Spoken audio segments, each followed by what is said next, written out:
Good afternoon guys. இப்போது நம்மளோட Telegram சேனலில் paid test batch for MRB pharmacist Tamil eligibility test அது வந்து போயிட்டுருக்கு. அதோட ஒரு டெமோ வீடியோ தான் இது. இப்போ அது செகண்ட் டெஸ்ட்டில் நமக்கு 6வது புத்தகம் தமிழ் புத்தகம் 2வது பகுதி 2வது பருவம் டேர்ம் 2 அதோட ஃபுல் புக் எம்சிக்யூ தான் இது. டோட்டலாக 100 எம்சிக்யூ எல்லாமே டைரக்ட் எம்சிக்யூ எடுத்துருக்கோம். அவுட் ஆஃப் புக்லேருந்து போய் எதுவும் எடுக்கல. அதுக்குள்ளேயே புக்குக்குள்ளேயே இருக்கிற மாதிரி ஒரு ஃபார்மெட்டில் அது ப்ரிப்பேர் பண்ணியிருக்கோம். சரிங்களா? ஸோ ஜஸ்ட் அப்படியே கொஸ்டின் பார்க்கலாம் எப்படி இருக்குன்னு சொல்லிட்டு உங்களுக்கு ஒரு ஒப்பீனியன் கிடைக்கும். எப்படி கொஷின்ஸ் எந்த மாதிரி இருக்குது, எந்தெந்த பார்ட்டில் வந்து இம்பார்ட்டன்ட் பார்ட் கொஷின் ஏரியா புக்கில் அந்த மாதிரி சில இன்ட்ரொடக்ஷன் உங்களுக்கு ஒரு ஐடியா கிடைக்கும். அதனால் இந்த வீடியோவை மேக் பண்ணுறேன். நீங்கள் பாருங்கள்.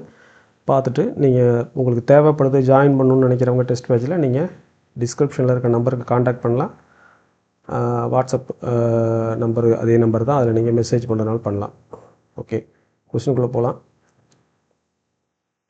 மன்னனும் ஆசர கற்றோனும் சீர்தூக்கின் மன்னனின் கற்றோன் சிறப்புடையன் என்ற கூற்று யாருடையது?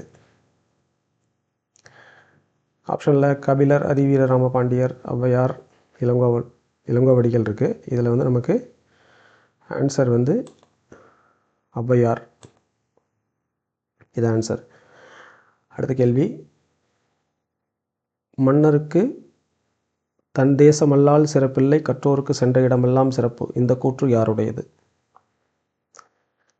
கவிஞர் முடியரசன், கவிஞர் வாணிதாசன், ஔவையார், ஒட்டக்கூத்தர். ஆன்சர் வந்து ஔவையார். அடுத்த கேள்வி, பின்வரும் நூற்றுள் ஔவையார் இயற்றாத நூல்கள் யாவை? ஆப்ஷன் வந்து ஆத்திச்சூடி, அர்ஜுனன் தபசு, கொன்றை வேந்தன், நல்வழி. இதில் வந்து இந்த அர்ஜுனன் தபசு அப்படிங்கிற ஒரு இது அவங்க இயற்றலை. அது வந்து ஒரு புக்கே இல்லை. சொல்லப்போனால் அது வந்து ஒரு ஒரு ஸ்கல்ப்சரோட ஒரு நேம், ஒரு சிற்பத்தோட நேம். அது மீதி 3 தான் புக்கோட நேமு. கொன்றை வேந்தன், நல்வழி, ஆத்திச்சூடி 3மே அவங்க இயற்றின புக்கு தான். அடுத்ததுக்கு போகலாம்.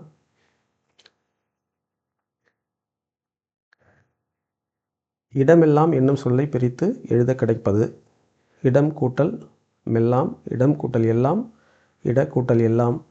இதில் வந்து நமக்கு இடம் கூட்டல் எல்லாம், இதுதான் அதோட ஆன்சர். அடுத்த கேள்வி, மக்கள் கவிஞர் என்னும் சிறப்பு பெயரால் அழைக்கப்படுபவர்? மக்கள் கவிஞர் என்னும் சிறப்பு பெயரால் அழைக்கப்படுபவர் பட்டுக்கோட்டை கல்யாணசுந்தரம், கவிஞர் கண்ணதாசன், கவிஞர் மு. மேத்தா, கவிஞர் புலமைப்பித்தன். பட்டுக்கோட்டை கல்யாணசுந்தரம். அடுத்தது பாருங்கள், பின்வருவற்றில் காமராசரின் சிறப்பு பெயர் அல்லாதது இது? தமிழ்நாட்டின் காந்தி, ஏழை பங்காளர், பெருந்தலைவர், கர்ம வீரர். இதில் வந்து தமிழ்நாட்டின் காந்தி இல்லை, அவர் கருப்பு காந்தின்னு தான் அழைப்பாங்க. தமிழ்நாட்டின் காந்தி அப்படின்னு சொல்லி அவருக்கு சிறப்பு பெயர் கிடையாது. கருப்பு காந்தி அப்படின்னு ஒரு சிறப்பு பெயர் இருக்குது. அதனால் இதுதான் அதில் அல்லாதது. மற்றது எல்லாமே அவருடைய சிறப்பு பெயர்கள் தான். ஏழை பங்காளர், பெருந்தலைவர், காமராஜர், கர்ம வீரர், காமராஜர். இதெல்லாமே உங்களுக்கு தெரியும். அடுத்து, கல்வி கண் திறந்தவர் என்று காமராஜருக்கு சிறப்பு பெயர் சூட்டியவர் யார்? அது பேரறிஞர் அண்ணா, ராஜாஜி, தந்தை பெரியார், அண்ணல் அம்பேத்கர். ஆப்ஷனில் இருக்குது. தந்தை பெரியார் தான் அந்த பட்டத்தை அவருக்கு கொடுக்குறாரு. கல்வி கண் திறந்தவர் என்ற பட்டத்தை காமராஜருக்கு வழங்கியவர் பேரறிஞர் தந்தை பெரியார். அடுத்தது வந்து, பின்னொன்று காமராசரின் திட்டம் அல்லாதது எது? இலவச கட்டாய கல்வி சட்டம் கொண்டு வந்தார், மதிய உணவு திட்டம் கொண்டு வந்தார், சீருடை திட்டம் கொண்டு வந்தார், சத்துணவு திட்டம் அவர் கொண்டு வரல. மதிய உணவு திட்டம் தான் அவர் கொண்டு வந்தார். சத்துணவு திட்டம் கொண்டு வந்தது எம்ஜி ராமச்சந்திரன், எம்ஜிஆர் தான் அதை கொண்டு வந்தார். ஸோ அதுதான் ஆன்சர். அதுக்கு அல்லாதது தான் கேட்டிருந்தோம், பாருங்கள், அல்லாதது. அதனால் அதுக்கு அதான் ஆன்சர். அடுத்து, எந்த பல்கலைக்கழகத்திற்கு காமராஜர் பல்கலைக்கழகம் என பெயர் சூட்டப்பட்டது? மதுரை பல்கலைக்கழகம் தான் பெயர் சூட்டப்பட்டது. சென்னையில் அவருக்கு பல்கலைக்கழகம் கிடையாது. திருச்சி வந்து பாரதிதாசன் பல்கலைக்கழகம், திருநெல்வேலி கிடையாது. ஸோ இது வந்து நமக்கு மதுரை பல்கலைக்கழகம் தான் காமராஜர் பல்கலைக்கழகம் என பெயர் சூட்டப்பட்டது. 10வது கேள்வி, எந்த விமான நிலையத்திற்கு காமராஜரின் பெயர் சூட்டப்பட்டுள்ளது? சென்னை உள்நாட்டு விமான நிலையம், மதுரை விமான நிலையம், கோயம்புத்தூர் விமான நிலையம், திருச்சி விமான நிலையம். ஆப்ஷன் வந்து சென்னை உள்நாட்டு விமான நிலையம். அடுத்த கேள்வி பாருங்கள், கல்வி வளர்ச்சி நாளாக கொண்டாடப்படுவது எது? காமராஜரோட பிறந்த நாளை தான் கல்வி வளர்ச்சி நாளாக கொண்டாடுறோம், ஜூலை 15. அதுதான் அதோட ஆப்ஷன் ஆன்சர். அடுத்தது பார்ப்போம். ஆசிய கண்டத்தில் 2வது பெரிய நூலகம் எது? தஞ்சை சரஸ்வதி மஹால், ஓவே சாமிநாத ஐயர் நூலகம், அண்ணா நூற்றாண்டு நூலகம், திருவனந்தபுரம் நூலகம். இது வந்து நமக்கு அண்ணா நூற்றாண்டு நூலகம், அதுதான் அதுக்கு ஆன்சரு. இந்த இதில் இருக்கிற மற்ற எல்லா நூலகங்களுக்குமே ஒரு சிறப்பு தன்மை இருக்குது. அதை வந்து நம்ம அடுத்த டெஸ்ட்டில் வந்து நம்ம மற்ற புக்கில் அந்த பாடம் இருக்கிறதுனால அதை நம்ம பார்க்கலாம். எல்லா நூலகத்துலேருந்துமே ப்ரீவியஸ் இயர் கொஸ்டின்ஸில் வந்திருக்கு. டிஎன்பிஎஸ்சியில் எம்ஆர்பிலையும் சான்ஸ் இருக்குது. இது கொஸ்டின் ஏரியா தான் இது. அடுத்த கொஸ்டின் போகலாம். அடுத்தது ஆசிய கண்டத்தின் மிகப்பெரிய நூலகம். ஆசிய கண்டத்தின் மிகப்பெரிய நூலகம் எங்கே இருக்குன்னா சீனாவில் தான் இருக்குது. ஆசிய கண்டத்தின் மிகப்பெரிய நூலகம் சீனாவில் இருக்குது. இந்தியாவில் இல்லை, பங்களாதேஷ், இலங்கை எல்லாம் கிடையாது. ரைட். அடுத்தது இந்திய நூலகவியலின் தந்தை யார்?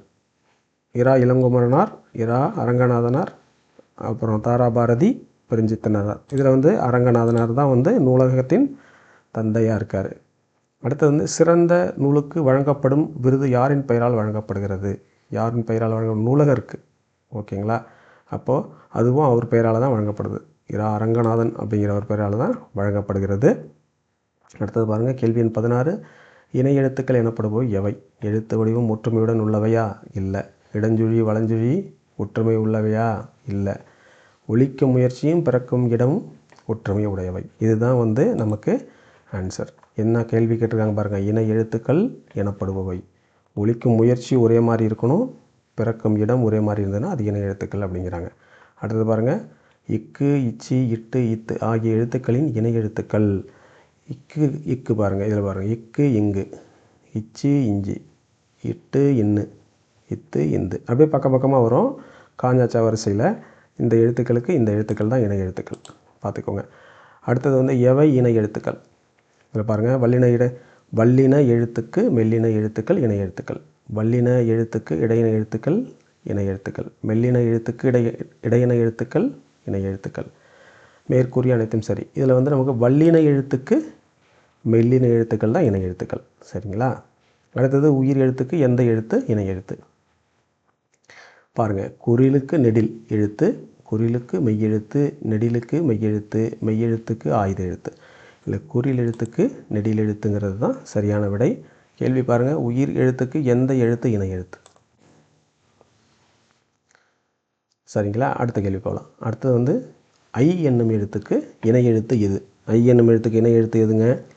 ஆ, ஆ, இ, ஈ. ஐ அப்படின்னு உச்சரிக்கும் போது ஈ வருது பாருங்கள், இதுதான் அதோட இணை எழுத்து. அடுத்த கேள்வி போகலாம். ஔ என்னும் எழுத்துக்கு இணை எழுத்து எது? பாருங்கள், உ, ஏ, ஐ, ஓ. ஔ அப்படின்னு உச்சரிக்கும் போது ஊ வருதுங்களா, இதுதான் அதுக்கு இணை எழுத்து. ஏன்னா இதுக்கு வந்து குறில் நெடில் கிடையாது. அதனால் குறில் நெடில் இருந்தால் உயிரெழுத்துக்கு அது இணை எழுத்து அப்படின்னு நம்ம இதுக்கு முன்னாடி உள்ள கேள்வியில் பார்த்தோம். இதுக்கும் குறில் நெடில் எழுத்து, அதாவது இதுக்கு வந்து அடுத்த குறில் எழுத்து கிடையாது, இதுக்கும் குறில் எழுத்து கிடையாது. அதனால் நமக்கு அது வந்து நம்ம ஊங்கிற எழுத்தை நம்ம வச்சுக்கிறோம். அடுத்து பாருங்கள், பொறுத்துக வந்து காமராஜர் பிறந்தநாள் பாருங்கள், 5 இல்லை, காமராஜர் வந்து 15 ஜூலை தான் காமராஜரோட பிறந்தநாள். சரிங்களா? அடுத்தது பாருங்கள்,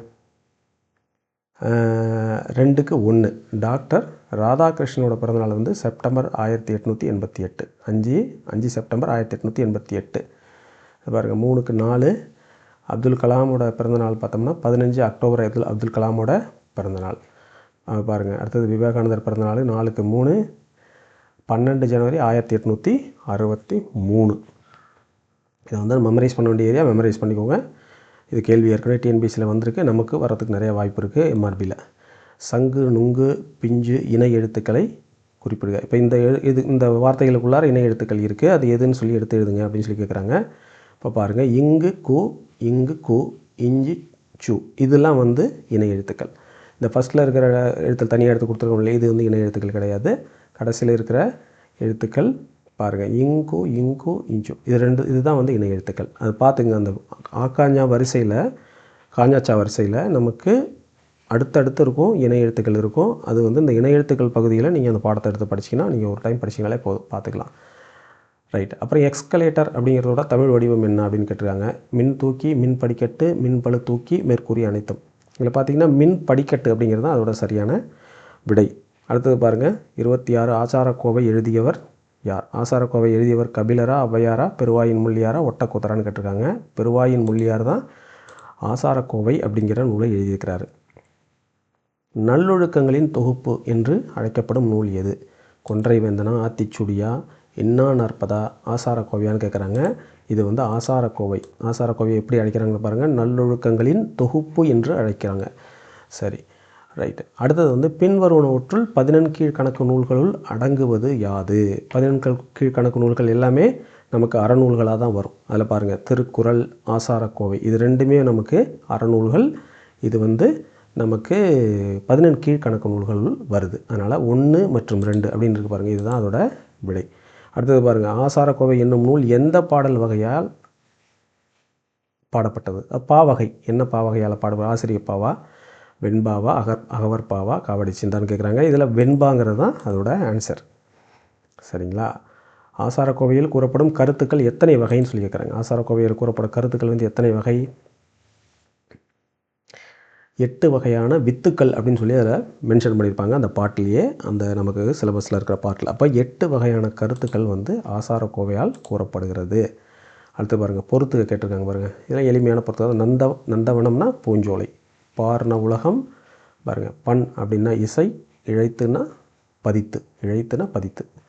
ரைட். அடுத்து பாருங்கள், முத்தமிழ் எனப்படுவது எது அப்படின்னு சொல்லி கேட்குறாங்க. இயல் இசை ஓவியம், இயல் இசை நாடகம், இயல் இசை நடனம், இயல் நடனம் நாடகம். இதில் பாருங்கள், இயல் இசை நாடகம். இது நமக்கு நார்மலாக தெரியும். இந்த சென்டென்ஸ் நம்ம அடிக்கடி கேள்விப்பட்டிருப்போம். ரைட்.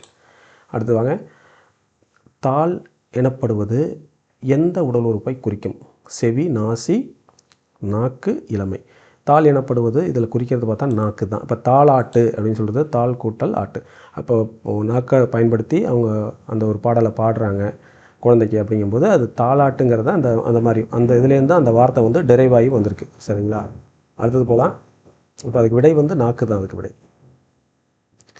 அடுத்தது பொங்கல் விழா, உழவர் திருநாள், அறுவடை திருவிழா, தமிழர் திருநாள் இவை கொண்டாடப்படும் நாள் என்ன அப்படின்னு கேட்குறாங்க. தை முதல் நாளா, தை 2ஆம் நாளா, தை திங்கள் 3ஆம் நாள், தை திங்கள் 4ஆம் நாள்? தை திங்கள் முதல் நாள் தான் பொங்கல் கொண்டாடுறோம், அது நமக்கே தெரியும்.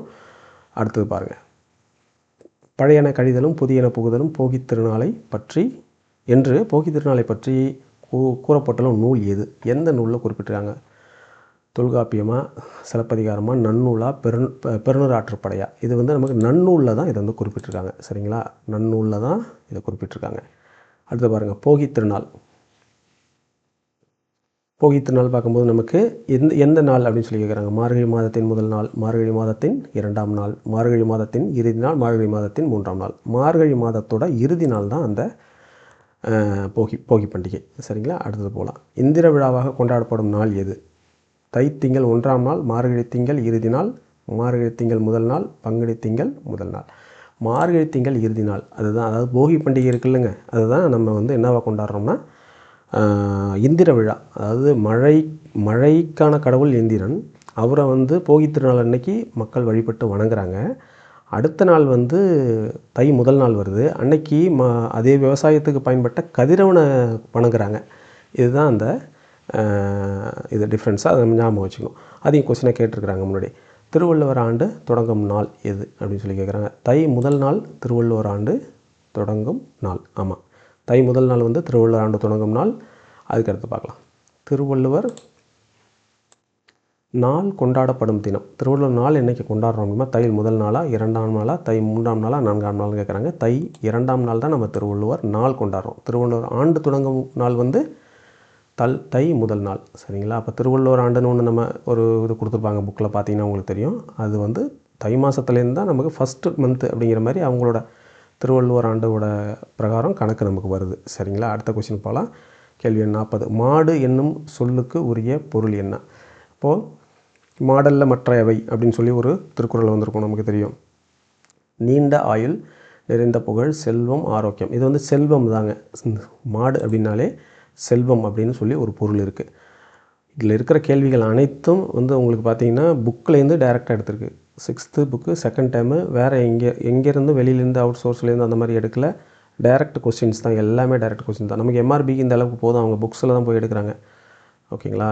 டிஎன்பிசி தான் அவுட் ஆஃப் புக்கில் போயிட்டு நிறைய கொஸ்டின்ஸ் வருது. நமக்கு அவுட் ஆஃப் புக் வரதுக்கு வாய்ப்பு 99% இல்லை. ஏன்னா இதுலேயே அவங்க கேட்டாலே போதும் அவங்களுக்கு தாராளமாக.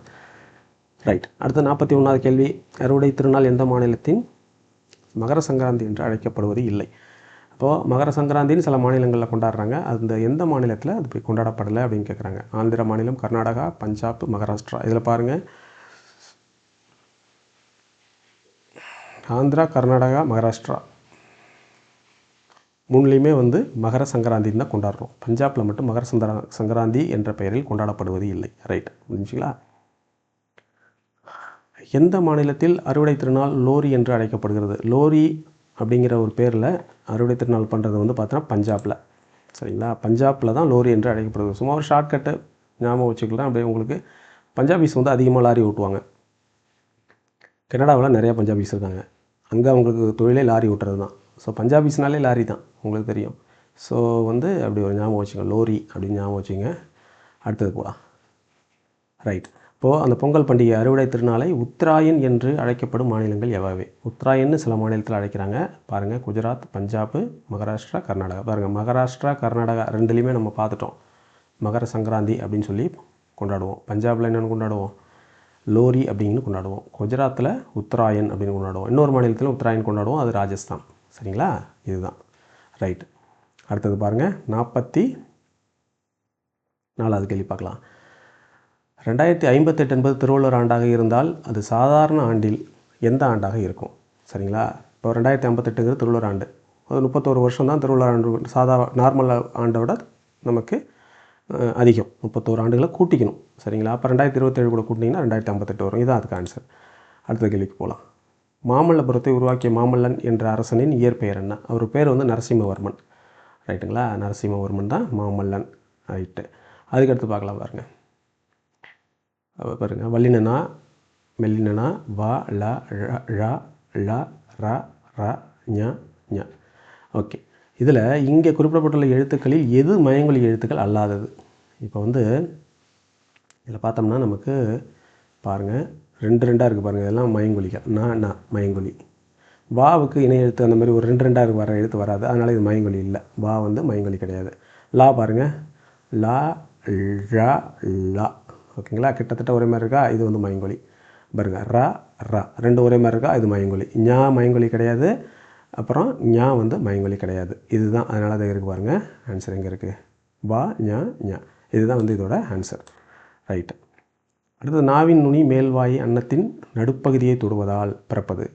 நாவின் நுனி வந்து மேல்வாயின் அன்னத்தின் நடுப்பகுதியை தொடுவதால் பிறப்பது என்னன்னு பார்த்தோம்னா நமக்கு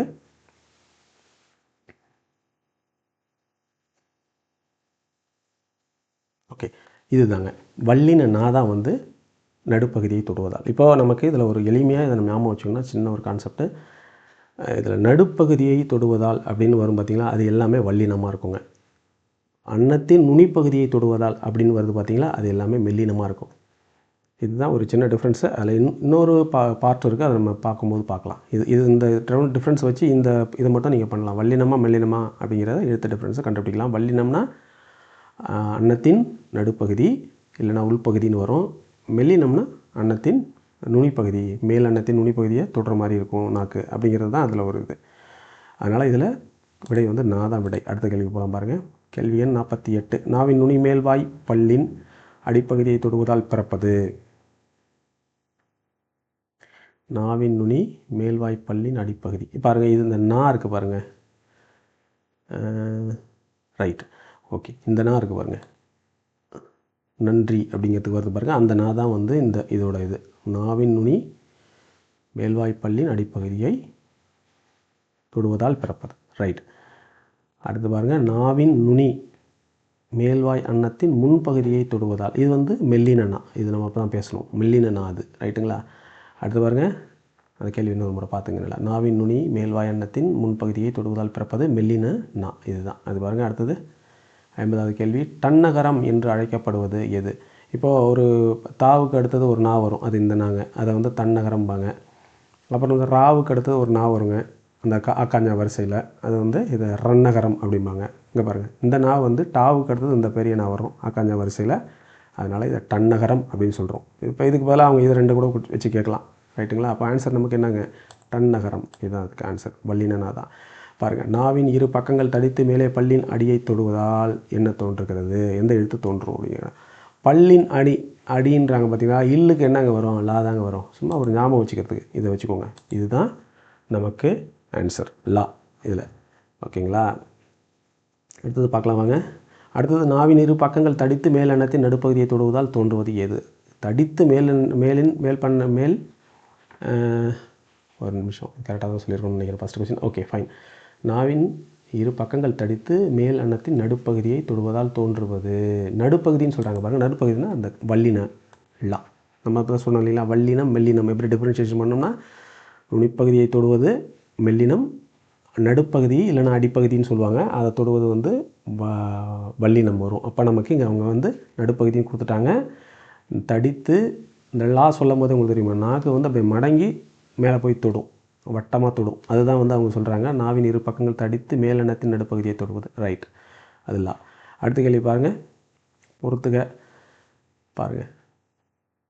விலை அப்படின்னு சொன்னோம்னா நமக்கு ஒரு பொருளின் மதிப்பு தான் விலை. இலை அப்படிங்கிறது செடியின் இலை தான் இலை. அப்புறம் விளை அப்படின்னு சொல்லி இந்த பெரிய லா போட்டிருக்காங்க பாருங்கள், வல்லினலா. உண்டாக்குதல், விளைவுன்னு சொல்கிறோம் இல்லைங்களா, விளைவு விளைச்சல் எல்லாம் உண்டாக்குதல் அப்படிங்கிறது அதை ஒரு இதாக கொடுத்துருக்காங்க. எல்லாமே புக்கில் அப்படியே இருக்குது, நம்ம எதுவும் சேஞ்சஸ் பண்ணல, எந்த டிஃப்ரென்ஸும் பண்ணல, அப்படியே இருக்கிறத அப்படியே எடுத்து கொடுத்துருக்கோம். விழை அப்படிங்கிறது விரும்பு. சரிங்களா, இதுதான் அதோட ஆன்சர். அடுத்த கேள்வி போகலாம் பாருங்கள். மயங்கொலி வேறுபாடு உணர்ந்து பொருள் அறிக்கை. சிகரம் அப்படிங்கிறது இதில் நமக்கு 2 இது போடலாம், சிகரம் போடலாம், இன்னொரு பெரிய ரா கூட போடலாம். இப்போ இந்த சின்ன ரா போட்டிருக்கும்போது இது வந்து தலை, மேற்பகுதி தான் சிகரம்னு சொல்லுவோம். எந்த ஒரு இதோட டாப் அதை தான் வந்து நம்ம சிகரம்னு சொல்கிறோம். அப்போ இங்கே மயங்கொலியை வச்சு நம்ம மேட்ச் பண்ணும்போது நமக்கு தலையை எடுத்துக்கலாம், இந்த தலை எடுக்க முடியாது, இது தழை இலை இதெல்லாம் எடுக்க முடியாது. ரைட்டுங்களா, அடுத்த கேள்வி போகலாம் பாருங்கள்.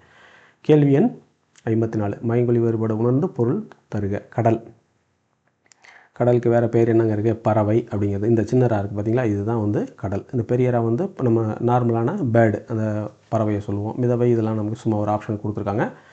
ஸோ மயங்கொலி வேறுபாட உணர்ந்து பொருள் அறிகையில் கடலுக்கு நமக்கு இணையான சொல் வந்து பறவைங்க, இதுதான் ஆன்சர். சரிங்களா, அடுத்த கேள்வி போகலாம்.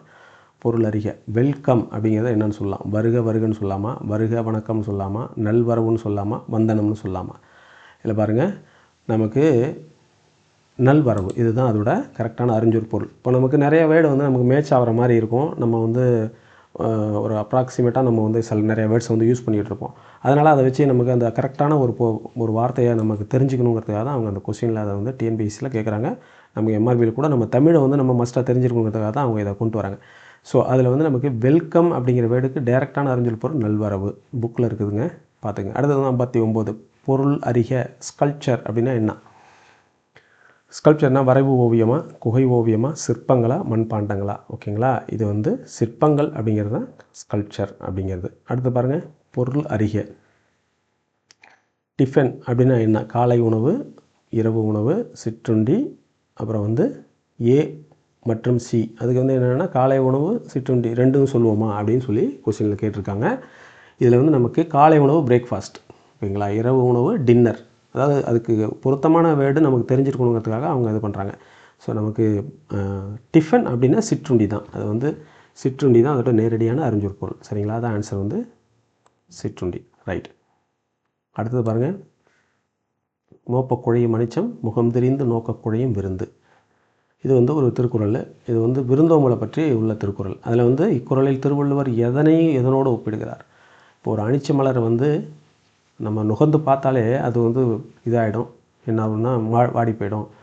இப்போது நமக்கு வீட்டுக்கு வந்திருக்க விருந்தினரை வந்து நம்ம முகம் தெரிந்து, அதாவது முகம் மாறிடுச்சு நமக்குன்னா அவங்களும் ரொம்ப இதாகிடுவாங்க, என்ன சொன்னால் பேடாக ஃபீல் பண்ணுவாங்க அப்படிங்கிறத அவர் சொல்லியிருக்காரு. அதுதான் எதோடு எதை ஒப்பிடுகிறார்? மலரை முகத்தோடு ஒப்பிடுகிறாரா, அனிச்ச மலரை விருந்தினரின் உள்ளத்தோடு ஒப்பிடுகிறாரா, முகத்தை மலரோடு ஒப்பிடுகிறாரா,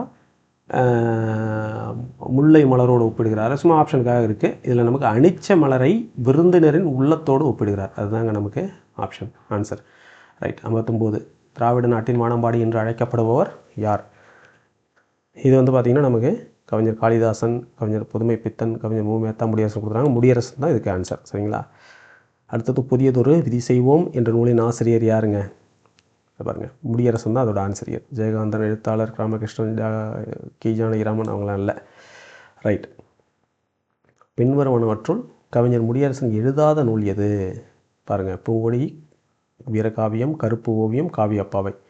இதில் வந்து கருப்பு ஓவியம்ங்கிறது அவர் எழுதிய நூல் கிடையாது, மீதி எல்லாமே அவர் எழுதிய நூல்கள் தான். சரிங்களா? அடுத்தது துரைராசு என்னும் இயற்பெயர் கொண்ட கவிஞர் யார்? துரைராசு அப்படின்னு அழைக்கப்பட்டவர் முடியரசன் தான் துரைராசு என்று அழைக்கப்பட்டிருக்கிறார். ரைட்டு பாருங்கள். அடுத்தது நாட்டுப்புற பாடலின் வேறு பெயர் என்ன? நாட்டுப்புற பாடலோட வேறு பெயர் பாருங்கள்.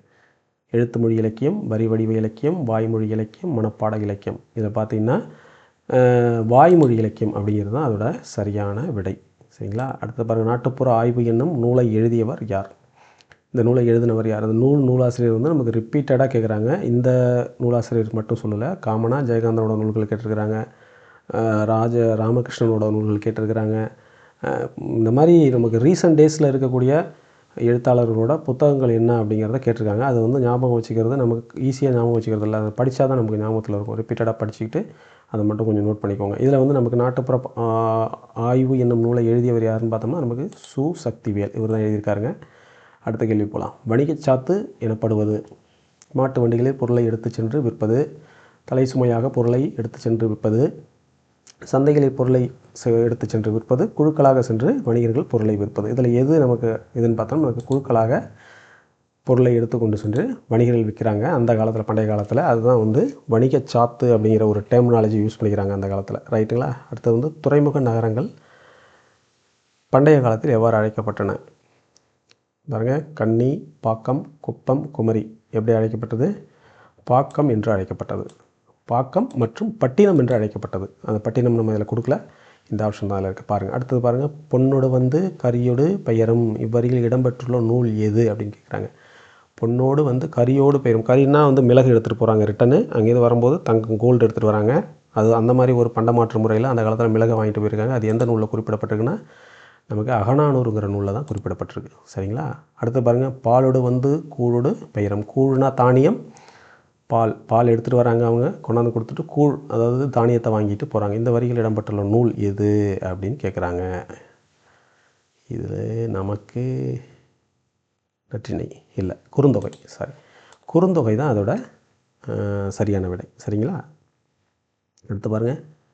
தன்னாடு விளைந்த வெண்ணெல் தந்து பிற நாட்டு உப்பின் கொள்ளை சாற்றி உமணர் போகலும் இந்த வரிகள் இடம்பெற்றுள்ள நூல் எது? ரைட்டுங்களா? இது வந்து நமக்கு நற்றிணை.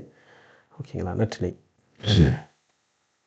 ஞாபகத்தில் வச்சுக்கோங்க. நற்றிணை இதெல்லாம் நம்ம மெமரைஸ் பண்ணி தான் ஆகணும். இதை அவங்க கேட்குறாங்க. நமக்கு இந்த கூற்று கொடுத்து எந்த நூலில் இருக்குது, கூற்று கொடுத்து யார் சொன்னது அப்படின்னு சொல்லி நமக்கு எல்லா பேட்ச்லேயுமே நமக்கு கேட்டிருந்தாங்க. பார்த்துக்கோங்க. அடுத்தது கண்ணாடி, கற்பூரம், பட்டு இவைகள் என்ன பண்ணப்பட்டது? இறக்குமதி பண்ணப்பட்டதா, ஏற்றுமதி பண்ணப்பட்டதா, என்ன செய்யப்பட்டது? தமிழகத்திலிருந்து சீனாவுக்கு இறக்குமதி செய்யப்பட்டது, சீனாவிலிருந்து தமிழகத்துக்கு இறக்குமதி செய்யப்பட்டது, ஏற்றுமதி மற்றும் இறக்குமதி செய்யப்பட்டது, மேற்கூறிய அனைத்தும். இது பாருங்கள். கண்ணாடி, கற்பூரம், பட்டு இது எல்லாமே நமக்கு வந்து தமிழகத்துக்கு சீனாவிலேருந்து தான் வந்துச்சு. பண்டைய காலத்தில் சீனாவிலிருந்து இறக்குமதி தான் ஆச்சு. ரைட்டுங்களா? சீனாவிலிருந்து தமிழகத்துக்கு இறக்குமதி ஆச்சு, ஏற்றுமதி ஆகலை. ரைட். அடுத்து பாருங்கள். தமிழகத்திற்கு குதிரைகள் இறக்குமதி செய்யப்பட்டது பண்டைய காலத்தில் எங்கேருந்து அப்படின்னு சொல்லி கேட்டுருக்காங்க. இது பார்த்தோம்னா நமக்கு துருக்கியில் இருந்தால், சூடானில் இருந்தால், அரேபியாவில் இருந்தால், அசர்பைஜானில் இருந்தால். இது அரேபியாவில் இருந்து தான் நமக்கு புக்கில் கொடுத்துருக்கிறது, அரேபியா. ஓகேங்களா? அடுத்து பாருங்கள். தமிழகத்தில் இருந்து வேறு நாடுகளுக்கு பண்டைய காலத்தில் ஏற்றுமதி செய்யப்படாத பொருள் எது? ஓகேங்களா? சரி. தேக்கு, மயில் தோகை, மிளகு, பட்டு. இதில் வந்து நமக்கு பட்டு தாங்க ஏற்றுமதி பண்ணல. இப்போ தான் கொஞ்ச நேரத்துக்கு முன்னாடி பார்த்தா அது இறக்குமதி பண்ணுவோம். இப்போ இந்த மிளகு, மயில் தோகை, தேக்கு, நெல் இந்த மாதிரி விஷயம்லாம் நம்ம ஏற்றுமதி பண்ணியிருக்கோம். சரிங்களா? அடுத்த கேள்விக்கு போகலாம். கேள்வி 72. வாணிகம் செய்வார்க்கு வாணிகம் பேணி பிறவும் தமிழ் போல செய்யன் என்று வாணிகத்தை பற்றி கூறும் பண்டைய நூல் எது அப்படின்னு கேட்டிருக்கிறாங்க. அகநானூறு, குறுந்தொகை, திருக்குறள். திருக்குறள் தான் அதோட ஆன்சர். ஓகேங்களா? இது வந்து ஒரு திருக்குறள். இது வாணிகம் செய்வார்க்கு வாணிகம் பேணி பிறவும் தம்போல செய்யின் அப்படின்னு வரும். தமிழ் போலன்னு வந்துருச்சு டைப்பிங் மிஸ்டேக்கில், பார்த்துக்கோங்க. அடுத்து பாருங்கள். நடுவு நின்ற நெஞ்சினோர் என்று வணிகர்களின் நேர்மை சிறப்பை பாராட்டி புகழும் நூல் எது? பாருங்கள். பட்டினப்பாலை. இதுதான் இதோட ஆன்சர். பட்டினப்பாலைங்கிறது வந்து பட்டினம்னாலே சொன்னோம் கடற்கரை பகுதி, கடற்கரை பகுதியில் இருக்கிறது தான் பட்டினம் அப்படின்னு நம்ம அழைப்போம் அப்படின்னு சொல்லி சொன்னோம் நகரங்களை. அந்த பட்டினப்பாளையங்கிறது அது சார்ந்த ஒரு வாணிபம் அதிக வாணிபம் நடக்கக்கூடிய இடமாக நமக்கு எது இருந்துச்சுன்னா கடற்கரை நகரங்கள் தான் இருந்துச்சு. அதனால் அவங்க இந்த பட்டினப்பாளையம் அப்படி நம்ம ஞாபகம் வச்சுக்கலாம். அடுத்து பாருங்கள், கொள்வதும் மிகை கொள்ளாது கொடுப்பதும் குறைபடாது என்று வணிகர்களின் நேர்மை திறனை குறிப்பிடும் நூல் எது? இதில் பாருங்கள், திருவள்ளுவமாலை, பட்டினப்பாலை, மணிமேகலை, ஞானக்குரல். மணிமேகலைங்கிறது அது ஒரு காப்பியம் சரிங்களா. ஞானக்குரல்ங்கிறது நமக்கு ஔவையார் எழுதிய ஒரு நூல்.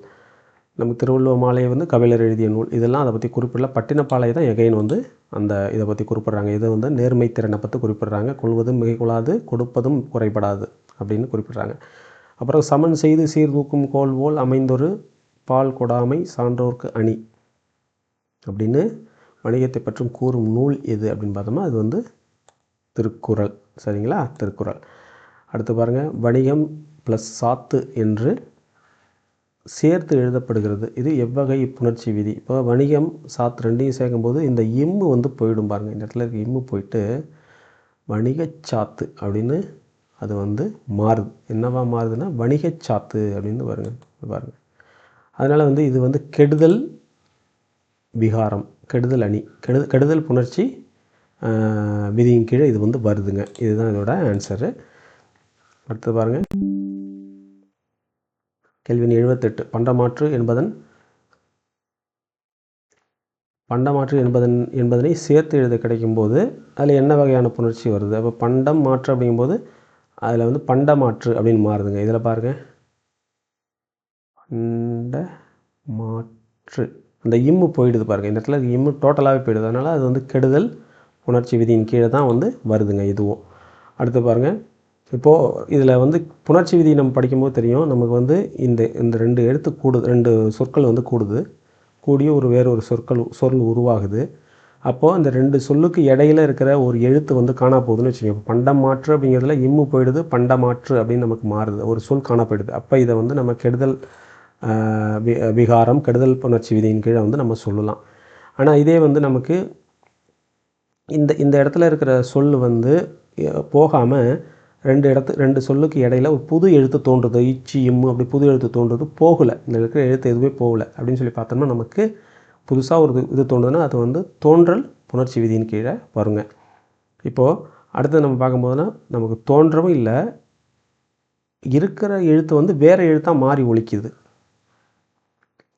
ரெண்டு எழுத்து சேரும்போது இங்கே இருக்கிற எழுத்து ஒரு வேறு எழுத்தாக மாறி ஒலிக்குதுன்னா அதை நம்ம என்னென்னு சொல்லுவோம்னா விகார புணர்ச்சி அப்படின்னு சொல்லுவோம். அதாவது மாறுது, ஒரு எழுத்து இன்னொரு எழுத்தாக மாறுதுன்னா விகார புணர்ச்சி சொல்லுவோம். இதுதான் இதில் உள்ள 3 கிலோ டிஃப்ரென்ஸ். நம்ம அந்த இலக்கண பகுதி படிக்கும்போது நம்ம டிப்பாக படிக்கலாம். ஜஸ்ட் அதில் வந்ததுனால நம்ம அப்படியே அந்த வேர்டை இந்த இலக்கண பகுதிக்குள்ளே கொண்டுட்டு நம்ம அதை சொல்லியிருக்கோம். நம்ம அந்த பகுதி படிக்கும்போது நம்ம தெளிவாக பார்க்கலாம். அது வரும் புக்கில் இனிமேல் தான். 79. செக் என்பதன் தமிழ் வடிவம் என்ன? வரைவோலை, காசோலை, சோதனை, பணம் பெறும் படிவம். நமக்கு காசோலை தாங்க அதோட வடிவம். இது டிமாண்ட் டிராஃப்ட். வரைவோலைனா, காசோலைனா நமக்கு செக்கு, சோதனையெல்லாம் சும்மா ஒரு ஆப்ஷனுக்காக வச்சுருக்காங்க. ரைட். அடுத்து பாருங்கள், என்பது டெபிட் கார்டு சொல்லின் தமிழ் வடிவம். பற்று அட்டை தாங்க அது டெபிட் கார்டு. டெபிட் கார்டுன்னு என்னதுங்க? பற்று அட்டை. ஆமாங்க, ஓகேங்களா. அவங்க பற்று அட்டை, கடன் அட்டை, பணம் செலுத்தும் அட்டை, மேற்கூறிய அனைத்தும் சொல்லியிருக்காங்க. பற்று அட்டை தான் அதோட சரியான தமிழ் வடிவம். காமர்ஸ் என்ற சொல்லின் தமிழ் வடிவம் என்ன? மின்னணு கணக்கு வழக்கு, மின்னணு கணக்கு பதிவு, மின்னணு வணிகம், மேற்கூறிய அனைத்தும். இது மின்னணு வணிகம் தாங்க சரியான விடை, பார்த்துக்கோங்க. அடுத்து 82. அவன், இவள், அங்கு, எங்கே. மேற்கூறிய சொற்கள் சுட்டு சொல் அல்லாதது எது? இப்போ ஒரு விஷயத்தை சுட்டணும். அவன், அது, அவள் அப்படின்னு சுட்டுனா தான் அது சுட்டுச்சொல். சுட்டெழுத்து அதில் இருக்குது. அதில் இல்லைன்னா சுட்டுச்சொல்லே கிடையாது. எங்கேங்கிறது ஒரு கேள்வி, ஒரு கொஸ்டின் கேட்குறாங்க. அதனால் இந்த எங்கேங்கிறது கிடையாதுங்க. அது பாருங்க, அதுதான் அதுக்கு நமக்கு ஆன்சர். சரிங்களா. கேள்வியை நம்மளால் பார்த்துக்கோங்க. மேற்கூறிய சொற்களுள் சுட்டுச்சொல் அல்லாதது எதுன்னு கேட்டிருக்காங்க. நமக்கு சுட்டுச்சொல் அதான் அல்லாதது. அவன், இவள், அங்கு எல்லாமே சுட்டுச்சொல். அது பாருங்கள், கேள்வி எண் 83. ஆ, இ, உ, ஏ மேற்கூறிய எழுத்துக்களில் சுட்டு எழுத்து அல்லாதது எது? பாருங்கள், அவன் அப்படின்னு சொல்லுவோம், இதுன்னு சொல்லுவோம், உவன் அப்படின்னு ஒரு சுற்றெழுத்து இருக்குது அப்படிங்களா. ஏ அப்படிங்கிறது சுற்றெழுத்து கிடையாது. அப்போ சுற்றெழுத்து அல்லாதது இதுதான். ஏ வந்து சுற்றெழுத்து அல்லாதது. இதை பாருங்கள், தமிழ் இலக்கண முறைப்படி சுட்டு எழுத்தாக இருந்த போதிலும் தற்போது பயன்படுத்தப்படாத சுற்றெழுத்து எது? பாருங்கள், ஆ, இ, ஓ மூன்றுமே சுற்றெழுத்து தான். ஏ சுற்றெழுத்து கிடையாது. அந்த ஊங்கிறது வந்து நம்ம பயன்படுத்துறதில்ல. உவன் அப்படிங்கிறத இப்போ நம்ம நடைமுறையில் பயன்படுத்துவது அல்ல. அப்போ பயன்படுத்தியிருக்காங்க, அந்த காலத்தில் பயன்படுத்தியிருக்கிறாங்க. சரிங்களா? அடுத்த கேள்வி போகலாம். கேள்வி எண் 85. சுட்டு எழுத்துக்களை நீக்கினால் பொருள் தராத சொல் ஆகுமாயின் அது எவ்வகை சுட்டு? இப்போ அதுன்னு இருக்குது, அது ரெண்டாக பிரிக்கிறோம். ஆவை மட்டும் எடுத்துடுறோம், சுற்றெழுத்து எடுத்துடுறோம். தூ அப்படின்னு ஒரு எழுத்து மட்டும் இருக்கும், அப்போ பொருள் கொடுக்காது. அப்போ அதை வந்து என்ன சொல்கிறோம்னா அகச்சுட்டுன்னு சொல்கிறோம். சரிங்களா? அகச்சுட்டுன்னு சொல்கிறோம். புறச்சுட்டு, சுட்டு திரிபு, திருப்பி சுட்டு அதில் வராது. அடுத்த கேள்வி வாங்க. சுட்டு எழுத்துக்கள் நீக்கப்படும் போது அந்த சொல் பொருள் தருமாயின் அது எவ்வகை சுட்டு? புறச்சுட்டு. சரிங்களா? பொருள் தந்தால் அகச்சுட்டு, பொருள் தரலன்னா, பொருள் தரவில்லை என்றால் அகச்சுட்டு, பொருள் தந்தால் புறச்சுட்டு. ஓகேங்களா? அதுக்கு வந்து எக்ஸாம்பிள் அவ்வண்ணம், இவ்மரம் அப்படி இந்த சொல்கிறோம்னா அந்த அந்த ஈ எடுத்துட்டோம்னா கூட அந்த பொருள் நமக்கு தரும். அது வந்து நமக்கு புறச்சுட்டு அப்படின்னு சொல்கிறோம். ரைட். அடுத்து பாருங்கள், கேள்வி எண் 87. இவர், இவன், இது, இவை, இம்மரம், இவ்விடம் எனப்படுவோம் எவ்வகை சுட்டுன்னு கேட்குறாங்க. அகச்சுட்டா, புறச்சுட்டா, சேய்மை சுட்டா, அண்மை சுட்டான்னு கேட்குறாங்க. நமக்கு இது வந்து நமக்கு இவை, இது எல்லாமே நம்ம அருகில் உள்ள ஒரு பொருளை நம்ம குறிப்பிட்றோம். அதனால் அதுக்கு பேர் என்னதுங்க? அண்மை சுட்டு.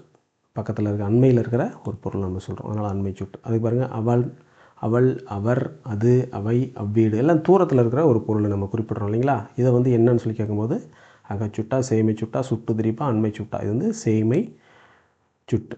இப்போ இந்த சாப்டர் படிச்சிருந்தோம்னா நமக்கு இது பாட்டாக்குன்னு தெரியும். இல்லைனா நமக்கு பாருங்கள், சுட்டு திரிப்புன்னு கன்ஃபியூஸ் ஆகும். சுட்டு திரிப்புன்னு ஒன்று இருக்கே, இதுவா அகச்சுட்டா இருக்குமோ இது அப்படின்னு நமக்கு ஒரு கன்ஃபியூஷன் வரும். அதனால் நீங்கள் அந்த சாப்டர் படிச்சிட்டிங்கன்னா எளிமையாக இருக்கிற மாதிரி இருக்கும். சாப்டர் படிக்கலைன்னா இதில் மிஸ்டேக்ஸ் வரும். அதனால் படிச்சுட்டு நம்ம அட்டன் பண்ணுறது நல்லது. பாருங்கள், அந்த மரம், இந்த வீடு, இச்சொற்கள் எவ்வகை சுட்டு. இப்போ இதில் அந்த அவ்வீடுன்னு தான் சரியான இலக்கண மரபுங்கிறது. அவ்வீடு, இம்மரம், இதுதான் வந்து சரியான இலக்கண மரபு. இது அதுக்கு பிறகு என்ன ஆயிருக்குன்னா, அந்த அவ்வீடுங்கிறது அந்த அம்மரம்ங்கிறது அந்த மரமாகவும், இவ்வீடுங்கிறது இந்த வீடாகவும் நமக்கு மாறி இருக்கு. இப்படி மாறி இருக்கிறதுக்கு பெயர் என்ன அப்படின்னு சொல்லி கேட்டோம்னா சுட்டு திரிபு. சுட்டுச்சொல் வந்து திரிந்து போயிருக்கு, மாறி இருக்கு, அது சுட்டு திரிபுன்னு சொல்கிறாங்க. ரைட்டுங்களா? அடுத்து பாருங்கள், 90வது கேள்வி. வினா எழுத்துக்களின் எண்ணிக்கை எத்தனை அப்படின்னு சொல்லி கேட்குறாங்க. வினா எழுத்துக்கள் 5 வகைப்படும். ரைட்டுங்களா? 5 வகை தான் வினா எழுத்துக்கள். 5 எழுத்துக்கள், 5 வகையில் 5 எழுத்துக்கள் தான் வினா எழுத்துக்களே. அடுத்தது பாருங்கள், மொழியின் முதலில் வரும் வினா எழுத்துக்கள் என்ன? இப்போ ஒரு கேள்வி கேட்குறோம். அப்போ அந்த வினா கேள்வி கேட்கும்போது ஃபஸ்ட்டு எழுத்து என்னவா வருது? எது, யாது அப்படின்னு நம்ம கேட்போம். சரிங்களா? அவனா, அவளோ அப்படின்னு கேட்போம். அந்த அப்போ முதலில் வரக்கூடியது ஏ, யா. அப்போ முதலில் வரக்கூடியது தான் அவங்க கேட்டிருக்காங்க. மொழியின் முதலில் வரும் வினா எழுத்துக்கள் எது? மொழி அப்படின்னா ஒரு சொல் அப்படிங்கிறது தான் மொழின்னு சொல்கிறது. சரிங்களா? அடுத்தது பாருங்கள், மொழியின் இறுதியில் வரும் வினா எழுத்துக்கள் எது? அப்போ ஒரு சொல்லின் இறுதியில் வரும் வினா எழுத்துக்கள் எதுங்க? அவனா, அவளோ, ஆவோ. இதுதான் வந்து நமக்கு இறுதியில் வரக்கூடிய வினா எழுத்துக்கள். அடுத்தது பாருங்கள், மொழியின் முதலிலும் இறுதியிலும் வரும் வினா எழுத்துக்கள் எது? பாருங்கள், இதில் இருக்க எந்த எழுத்துமே மொழியின் முதலிலும் இறுதியிலும் வராது எக்ஸப்ட் ஏ. பாருங்கள், நமக்கு வந்து இது வினா எழுத்து. ஏன் அப்படின்னு கேட்கலாம், அவனே அப்படின்னும் பதில் சொல்லலாம். அப்போ வினாவின் முதல்ல வரலும் கடைசியிலையும் இது வந்து வரும். அதனால் வந்து ஏங்கிறது தான் அதோட சரியான விடை. அடுத்து பாருங்கள், எது, யார் என்று, எது, யார், ஏன் இச்சொற்கள் எவ்வகை வினாச்சொற்கள். இது வந்து நமக்கு பிரித்தால் பொருள் தருமா? பிரித்தால் பொருள் தராது. அப்போ வந்து இது எதுவை பிரித்தோம்னா பொருள் தராதுங்க. அப்போ இது அகவினா. சரிங்களா? அகவினா தான் அதுக்கு சரியான விடை. அடுத்த கேள்வி வாங்க. பாருங்கள், 95. கேள்வி எண் 95. வினா எழுத்துக்களை நீக்கினால், வினா எழுத்துக்களை நீக்கினால் பிறகு எழுத்துக்கள் பொருள் தருவதில்லை என்றால் அது எவ்வகை வினா அப்படின்னு சொல்லி கேட்குறாங்க. புறவினா தான். பொருள் தந்தால் இல்லை சாரி, பொருள் தரவில்லை என்றால் அகவினா. என்ன சொல்கிறாங்க? இதுக்கு முதல் கேள்வி என்ன இருக்குது? எது யார் என்று சொற்கள் எவ்வகை. Okay right. இப்போது பொருள் தருவலை அப்படின்னா அது வந்து அகவினாங்க. பொருள் தரவில்லை என்றால் அகவினா. ரைட்டுங்களா? அதான் ஆன்சரு. அடுத்த கேள்வி போகலாம். 96 எழுத்துக்களை நீக்கினாலும் பிறகு எழுத்துக்கள் பொருள் தரும் அப்படின்னா அது வந்து புறவினா. இது சுட்டு வினா, சுட்டு திரிபு வினா அதெல்லாம் சும்மா கொடுத்துருக்கோம். அது வந்து நீங்கள் படிச்சுட்டு அந்த சாப்டர் அட்டன் பண்ணலன்னா உங்களுக்கு அந்த கன்ஃபியூஸ் பண்ணுறதுக்காக இந்த 2 ஆப்ஷன் உள்ளார வருது, வேறு ஒன்றும் இல்லை. அடுத்து பாருங்கள், ஃபெர்ரிஸ் அப்படின்னா என்ன, தமிழில் என்ன அதுக்கு மீனிங் அப்படின்னு கேட்குறாங்க. கப்பல், பயணப்படகு, கட்டுமரம், தோணி. சரிங்களா? பயணப்படகு இதுதான் வந்து அதோட ஆன்சர். கப்பல்னால் ஷிப்பு, இந்த மாதிரி ஒவ்வொன்றுக்கும் ஒரு கட்டுமரத்துக்கு கட்டுமரான் அப்படின்னு இருக்கும். தோணிக்கு வேறு ஏதோ ஒரு பேர் இருக்குது. அப்போது நமக்கு பயணப்படகுங்கிறது நமக்கு ஃபெர்ரிஸ் அப்படிங்கிற நேமில் குறிப்பிடப்படுகிறது. சரிங்களா? அடுத்து பாருங்கள் 98 ஹெரிட்டேஜ் இந்த சொல்லின் தமிழ் வடிவம் என்ன.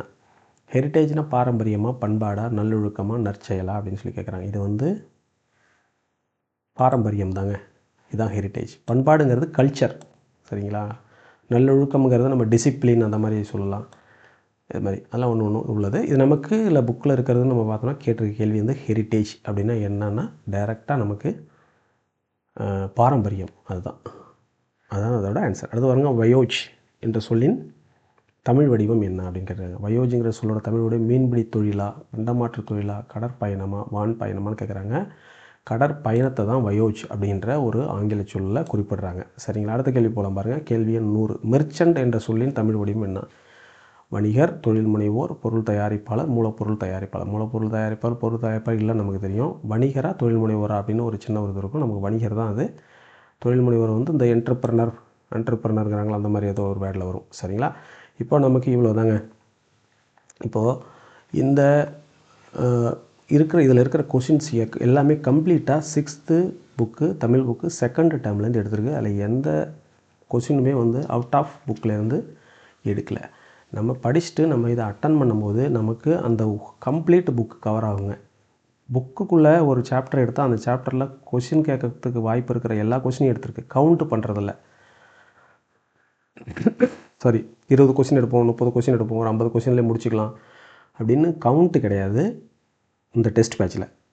நமக்கு இந்த டெஸ்ட் பேட்ச் எப்படின்னா கம்ப்ளீட்டாக அந்த புக்கை வந்து ஸ்க்யூஸ் பண்ணி எல்லாத்தையும் எடுக்கிறோம். மேக்ஸிமம் எவ்வளோ கொஷின்ஸ் எடுக்க முடியுமோ அவ்வளோக்கு எடுத்துகிட்டு நம்ம அடுத்த சாப்டருக்கு போகிறோம். அப்படி தான் நம்ம இதில் எடுத்திருக்க.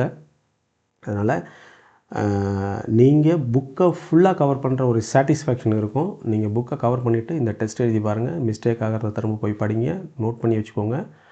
அப்போ உங்களுக்கு ஈஸியாக நீங்கள் எக்ஸாம் டைமில் ரிவைஸ் பண்ணலாம். இது வந்து ஒரு கீ நோட்ஸ் மாதிரி, நீங்கள் அதாவது ஒன்லைனர் நோட்ஸ் மாதிரி நீங்கள் இதை யூஸ் பண்ணலாம் பிஃபோர் எக்ஸாம்.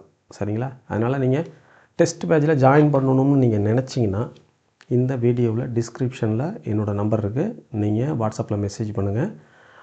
உங்களுக்கு அதோடய ஃபீஸ் டீட்டெயில் வந்து நான் சொல்கிறேன். 400 ருபீஸ் அதுதான் இதோடய ஃபீஸ் டீட்டெயிலு.